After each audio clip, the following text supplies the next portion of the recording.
Hello everyone, स्वागत है आपका मेरे ऑनलाइन यूट्यूब चैनल संकल्प मैथ क्लासेस में। परसेंटेज से रिलेटेड जो टॉपिक हमने स्टार्ट किया हुआ था उसके बहुत सारे क्वेश्चंस की प्रैक्टिस भी हमने की।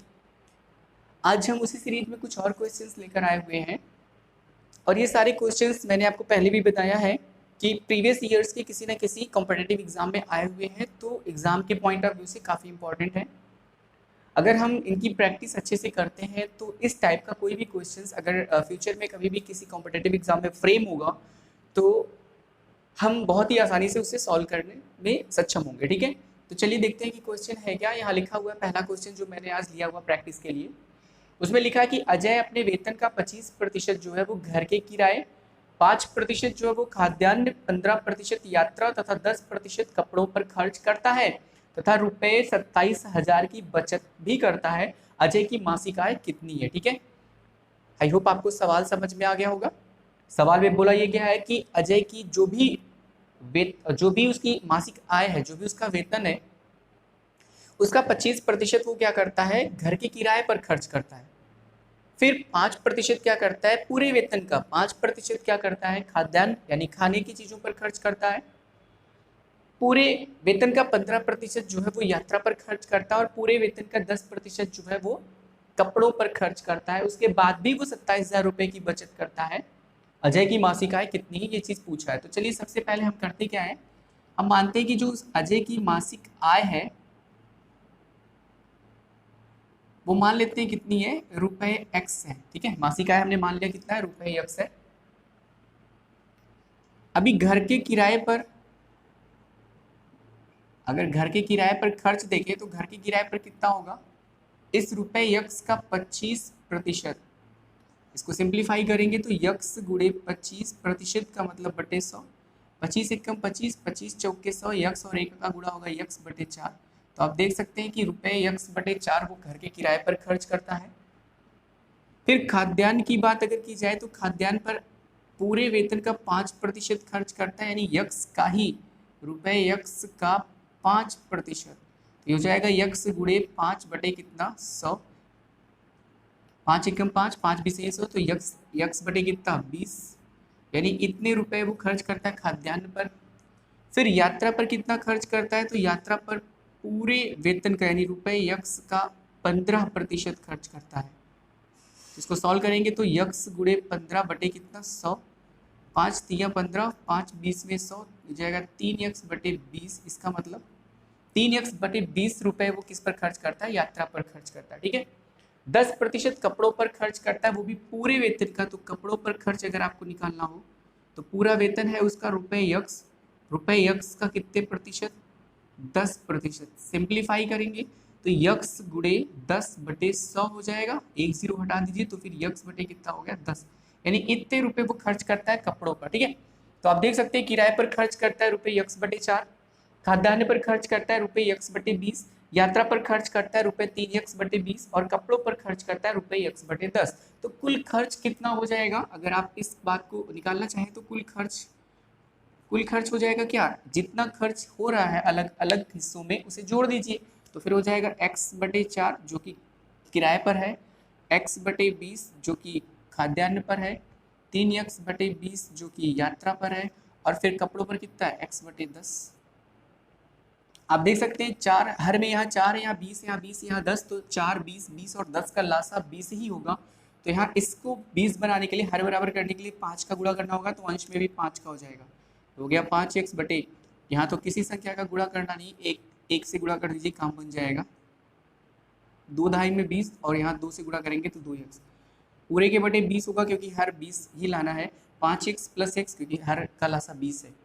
5x 1x मिलेगा, 6x 3 मिलेगा, तो 9x 9 2 11x, इसका मतलब 11x बटे 20 ये कुल खर्च है, कुल खर्च है।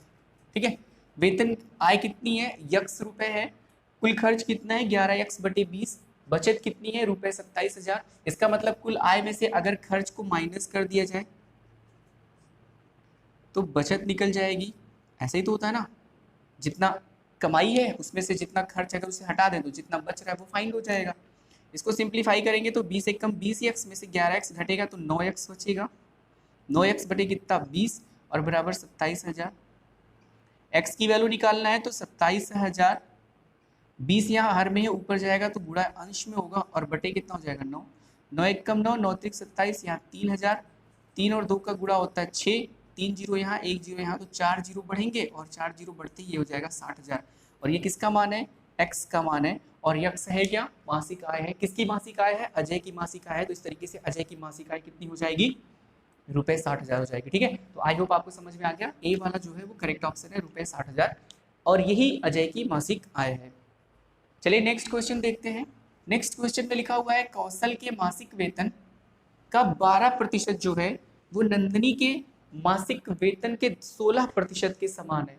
यानी कौशल के मासिक वेतन का 12% जो है वो नंदिनी के मासिक वेतन के 16% के समान है। सुरेश का मासिक वेतन नंदिनी के मासिक वेतन का आधा है। यानी सुरेश का जो मासिक वेतन है वो नंदिनी के मासिक वेतन से आधा है। यानी नंदिनी जितना पाती है सुरेश उसका आधा पाता है। तो सुरेश जितना पाता है नंदिनी उसके उस वेतन का दुगना वेतन पाती होगी ना। इसका उल्टा तो ऐसे भी बोल सकते हैं।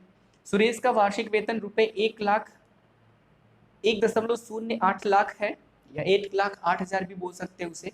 कौशल का मासिक वेतन कितना, ये हमसे पूछ रखा। ठीक है, तो यहाँ देखिए सुरेश का जो मासिक वेतन है वो हमें पता है। सुरेश का मासिक वेतन जो है वो 1,08 लाख है। इसे सिंप्लीफाई करेंगे तो 1,08,000 रुपये आएगा। आप सिंप्लीफाई करके देख सकते हैं, 1,08,000 रुपये इस तरीके से आएगा। ठीक है, अब एक चीज़ बताइए, अगर सुरेश का मासिक वेतन आपको पता हो गया तो नंदिनी का मासिक वेतन कितना होगा? इस सेंटेंस की मदद से सुरेश का मासिक वेतन नंदिनी के मासिक वेतन का आधा है। तो आधा किसका वेतन है? सुरेश का। किससे? नंदिनी से। तो नंदिनी का वेतन सुरेश के वेतन से दुगना होगा ना। तो सुरेश का वेतन अगर इतना है तो नंदिनी का वेतन इसका क्या होगा? दुगना होगा। होगा कि नहीं होगा? फिर से देख लीजिए, इसने बोला सुरेश का मासिक वेतन नंदिनी के मासिक वेतन का आधा है। नंदिनी के मासिक वेतन का आधा, यानी नंदिनी जितना पाती है सुरेश उसका आधा पाता है। तो सुरेश अगर 1,80,000 रुपये पा रहा है, कितना वार्षिक, एक सेकेंड, ये वार्षिक वेतन है तो थोड़ा सा इसे सही कर लीजिएगा कि वार्षिक वेतन है, वार्षिक वेतन।